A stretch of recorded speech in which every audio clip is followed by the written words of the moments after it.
Montcuq, troublant. Quelques chapitres en audio, lecture par son auteur, donc en vidéo avec quelques photos. 228 pages pour la version en papier. Réalité de Montcuq en Quercy-Blanc, commune nouvelle, l'Autoise. Montcuq, troublant, disons son édito. Troublant, mais loin de la capitale, sans personnalité politique majeure, donc aucun journaliste pour y décrypter un laboratoire de la France soumise, ni une intolérable survivance clanique ou est clientéliste. Il y eut certes des contacts, le plus probant essayant de convaincre son comité de rédaction de l'intérêt de consacrer du temps à ce dossier, donc financer un séjour rural en période de restriction budgétaire. Sur l'un des versants du gouffre déontologique, Augustin Chulliard de Libération osa un titre de bon augure, cauchemar autour d'un salon du livre à Montcuq. Mais le jeune homme limita son court article à un survol, sans reproduire la réponse de la dame au cœur du lugubre trouble. Cela n'a pas suffi à réveiller la presse départementale. Le quotidien, la Dépêche du Midi, et l'hebdomadaire, la Vie quercynoise, n'ont même pas commenté l'arrêt de cet événement culturel, ni l'impossibilité de proposer une alternative aux installés lors des municipales 2020, ni le reste. La seule commune nouvelle-autoise avec une liste unique. Ma parole serait-elle incendiaire, impubliable? Étonnant, non, je dirais même plus, troublant.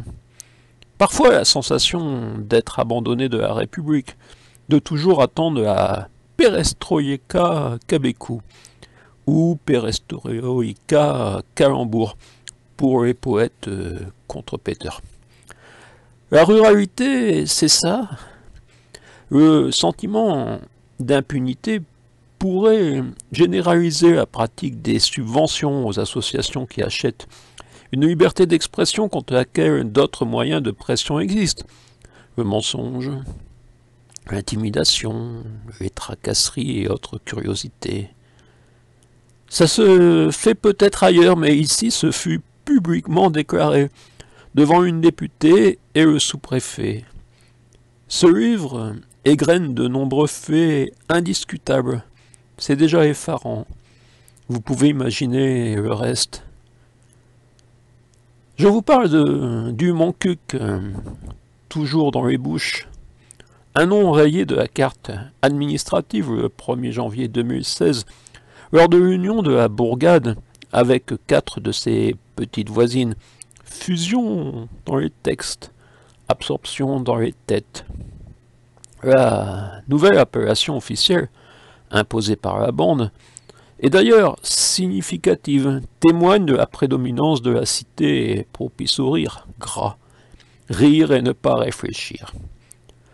La dénomination la plus juste, pour mon ressenti d'administré et observateur attentif du déroulé, eût été Montcuq et les conquis. Ils nous ont sortis de leur calvitie, Montcuq en Quercy-Blanc.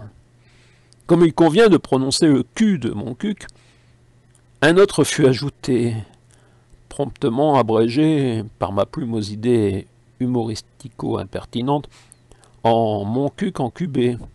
Néologisme rapidement utilisé par la Vie quercynoise. Jean-Claude Bonnemère, rédacteur en chef, et DJ Kett, correspondant de presse élu de la commune voisine, n'ayant sûrement pas eu ma précision, Montcuq en QB, avec l'accent d'ici. Début 2021, l'absence des panneaux d'entrée du grand territoire, 78 km², reste surprenante pour les non-initiés. Peut-être nos notables redoutent-ils des initiatives tagueuses. On peut imaginer la tentation chez des énergumènes au mauvais esprit de peindre en blanc le URC pour un savoureux Montcuq en cul blanc. Un judicieux coup de pinceau permettant d'obtenir au AU à la place de en, d'afficher le détournement mon cuc au cul blanc. D'où par l'approche graphologique une autre étymologie du titre édité, quand on n'a plus que l'humour pourrait fredonner des troubadours. Des vidéos ont ausculté ces tracas cafardeux. Mon Cuc TV va au fond des choses. Une audience permettant sûrement d'entretenir l'absence notoire de bienveillance à mon égard des incriminés, mais insuffisante pour ébranler les arrangements avec une certaine idée de la République. Hashtag dictature rurale est resté marginal. Aucune autorité morale pour leur signifier « ça suffit ». Peut-être tout simplement n'en avons-nous plus. Naturellement, les élus départementaux ont reçu des mails et des tweets. Aurélien Pradier, auréolé du titre « député de l'année », remis le mardi 11 février par des journalistes du Trombinoscope, se lâchait le vendredi 13 mars 2020. Me résumer sa pensée « Vos affaires locales ne me concernent rien ». La vidéo de notre maire, Lara Bardarin, accueillant par une accolade appuyée l'étoile montante de notre circonscription, me semble un bon résumé de leur entente. Ils seraient gaullistes, peut-être entre Perfit et Pasqua. Quant à notre première adjointe, sa belle Marie-Josée, elle a apporté son parrainage de maire délégué au candidat Emmanuel Macron le 7 mars 2017. Même si les deux semblent non encartés, on peut y subodorer un laboratoire de l'alliance REM-LR, comme le président de la République l'a réalisé au sommet de l'État, en appelant Jean Castex après Édouard Philippe à Matignon. Mon cuc en reflet déformé. Pour paraphraser Bernard Lavilliers, c'est le règne des troisièmes couteaux ruraux. Même si, ici, la culture stagne au niveau Nino Ferrer, et mon indignation du cadeau municipal de 10 000 € à la famille et société de production pour célébrer les 20 ans du suicide du chansonnier fut considérée intolérable. On ne conteste pas une décision du maire. Sinon, où va-t-on? La chienlit de mon cuc. Ce genre de rififi dans un bocal n'intéresse plus. Relève du pouvoir de pacotille.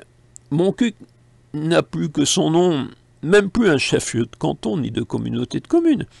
La fusion de nos bourgades visait également à dépasser Uzèche et Castelnau-Montrachet, reconquérir un lustre. Il a manqué quelques clampins, ceux de Saint-Matré, dont l'intégration était programmée en 2018. Mais ses voisins ont eu l'intelligence de ne pas s'intégrer au radeau, dont on peut redouter la faillite, quand les travaux du cœur de mon cuc, je vis dans une autre partie de l'anatomie, je note entre parenthèses, où même la sécurité de l'arrivée électrique de l'éclairage public est abandonnée. Donc les travaux du cœur de mon cuc, annoncés à 600 000 €, dépassent déjà au moment du lancement de la seconde tranche et 1 500 000 €. 1 050 000 € d'emprunt au Crédit Agricole, banque retenue sans mise en concurrence, pour 1341 électeurs, dont 472 ont voté pour la liste unique en mars 2020. Naturellement, l'effet Covid explique cette abstention. 35,19%, ce qui doit correspondre aux familles des 25 candidats, aux familles redevables, par exemple d'une embauche ou d'une bénédiction, et des fatalistes soumis. J'avais appelé à ne pas participer à cette mascarade, mais 116 se sont quand même déplacés pour s'exprimer par un vote blanc ou nul. 19,7% blanc ou nul. Nous sommes 753 à ne pas être passés dans l'isoloir du dimanche désolant. Nous sommes donc 869 à ne pas avoir offert un plébiscite à la hauteur de ses vraisemblables espérances au cousin de Maryse Mory, conseillère départementale, entre parenthèses, remplaçante notre première adjointe, veuve du Daniel, maire de Montcuq tout court de 1989 à 2008, conseiller général de 1994 à 2012. Entre parenthèses, il a conservé son siège presque jusqu'à son dernier souffle.